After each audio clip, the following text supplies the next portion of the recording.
I'm Dr. Christiane Northrup, an OBGYN physician and authority on everything that can go right with your body, and I'm here to tell you how to transform your health and truly flourish while making your life easy. Now, many women at any age, but mostly after midlife, are advised to get hysterectomies, and they are told, you don't need your uterus anymore, or why suffer when it can be fixed? So I just want to tell you how you can avoid a hysterectomy if you would like to, and if you've already had one, I want to tell you how you can regain your pelvic energy, your creative center.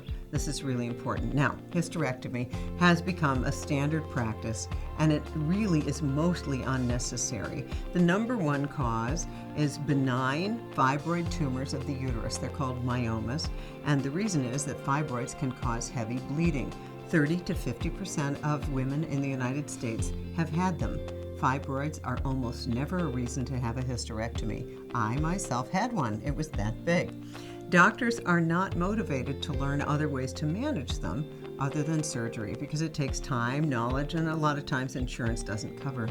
We also live in a hysterectomy culture. Nora Coffey, president of the nonprofit HERS Foundation, HERS, offers educational resources about hysterectomy. There are about 620,000 annual hysterectomies in the United States. Other common reasons for hysterectomy include hormonal imbalances, endometriosis, menopause. Here's the thing. After menopause, fibroids generally shrink. But you need to know that your uterus and ovaries continue to function after menopause. So the removal of ovaries is considered surgical menopause, and it amounts to castration. Again, having your uterus and ovaries removed to prevent cancer, that's ridiculous. Ask yourself, would the guys do it?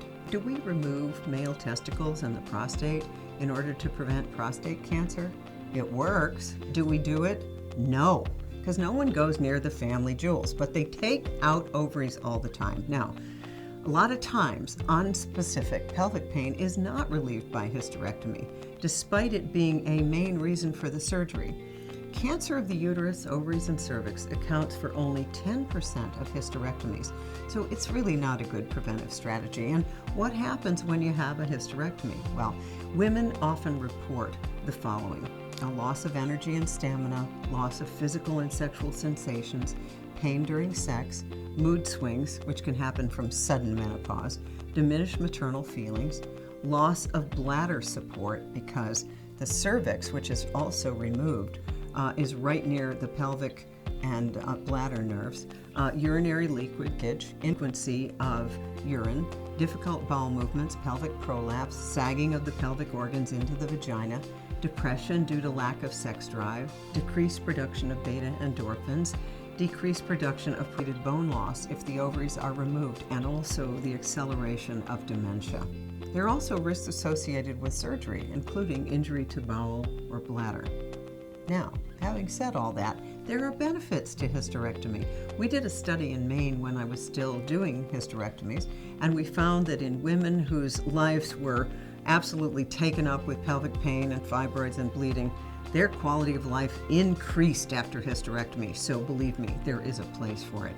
But I want to give you some alternatives to hysterectomy.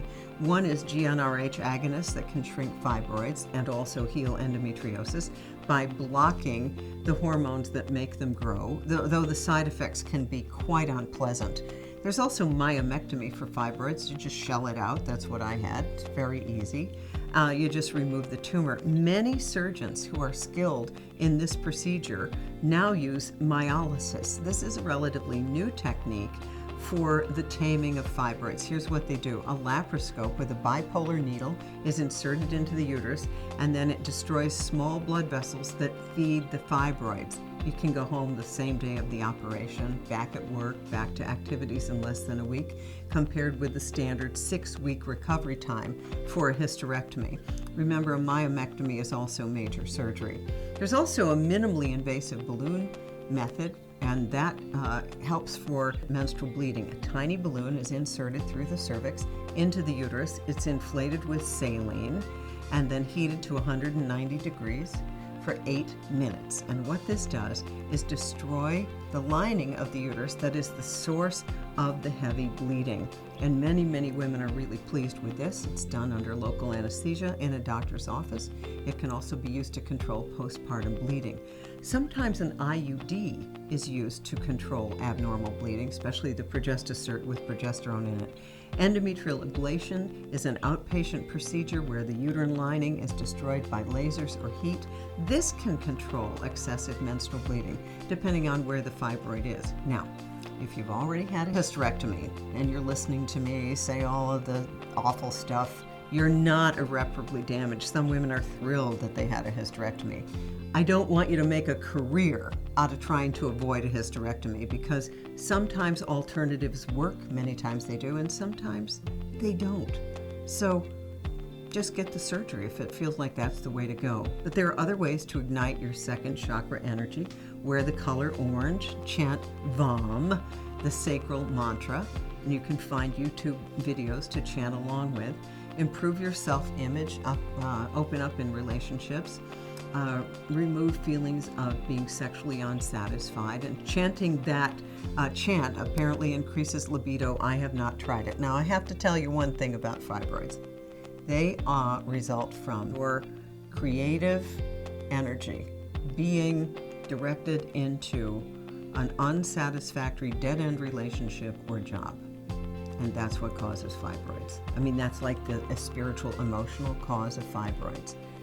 So when I personally had my surgery for the fibroid, I asked the surgeon and anesthesiologist to whisper in my ear as I went under anesthesia, and when I awaken, the pattern that created this will have left my body and my life. And 2 years later, I was a single woman. So when I say the pattern that created this will have left my body, I then, in retrospect, realized that I had been really pouring a lot of energy into making a marriage work that had run its course. Was that devastating to me? Yeah. Did it lead to the best years of my life? Yes. That can happen to you too. So I just want you to understand that in retrospect, you'll often know what the fibroid was about, but when you have one, you won't really know. So let your creative energy move and try to find balance wherever you need to. The essential oils spruce and pine, which I've always been drawn to, and Douglas fir are very, very helpful. You can also do yoga with hip opening strategies. And if emotions arise, allow yourself to feel them. Let your pelvic energy flow. And remember that dead-end job or relationship thing. This is where the rubber hits the road. It can be a little hard. And don't try to change all that in your life when what you really could use is a little surgery and a little help. So you can get help.